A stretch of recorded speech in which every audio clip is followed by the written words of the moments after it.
the patient restored. "I'm glad that you'll have your husband back again today, Mrs. Laver, and I hope that such a long time spent in the hospital will have set him up for good," said Mrs. Batten, the fishmonger's stout good-humored wife, as she took up the little parcel of snuff which she had just been purchasing at Mrs. Laver's counter. It is time he was back indeed. "I've had the shop on my hands these 10 weeks, or rather, I may say, these 6 months, for Martin was, I may say, good for nothing long before he took to his bed," replied Mrs. Laver. She was a thin, careworn woman, about 30 years of age, who had in her youth been good-looking, but the lines on the forehead, and at the corners of the lips, showed the trace of trouble, and perhaps also of temper.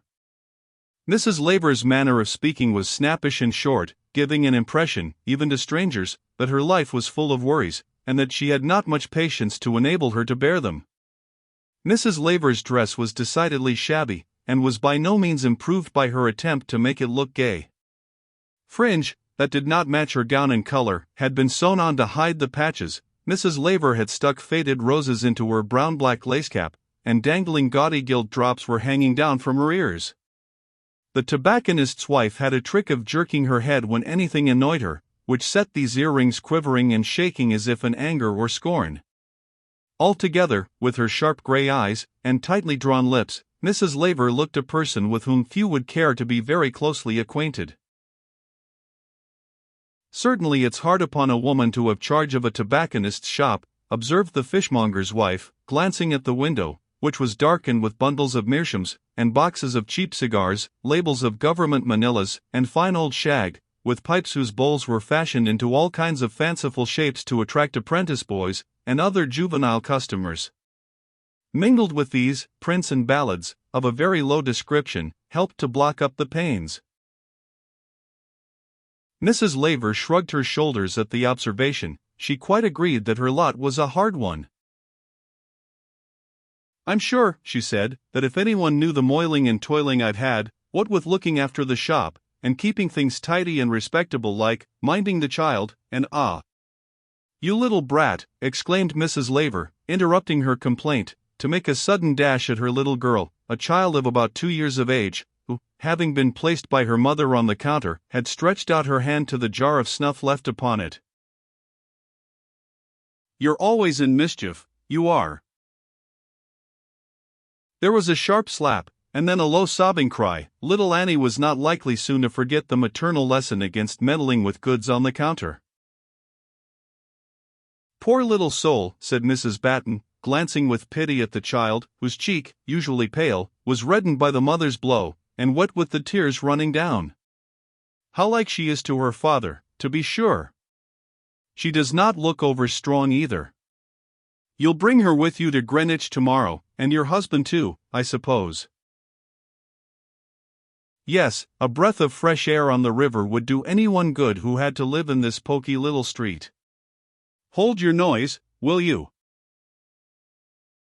These last words were addressed by Mrs. Laver to Annie, and accompanied by a violent shaking of the little girl's arm, which set the mother's earrings quivering. "If you go on whining like that, I'll give you to the black man, I will, instead of taking you with me to Greenwich."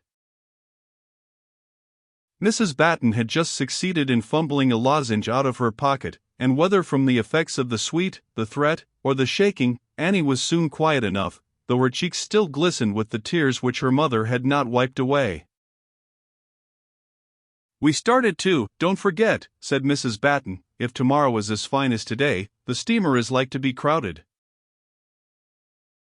"The more the merrier," replied Laver, the frown passing away from her brow, though its furrow always remained there. "A bit of a spree will brighten up my man. He had got so gloomy and moping like when his illness was coming on, that I did not know what to make of him. He's fond of the river, I know. Good day to you, Mrs. Batten. We'll be down at the wharf before 2.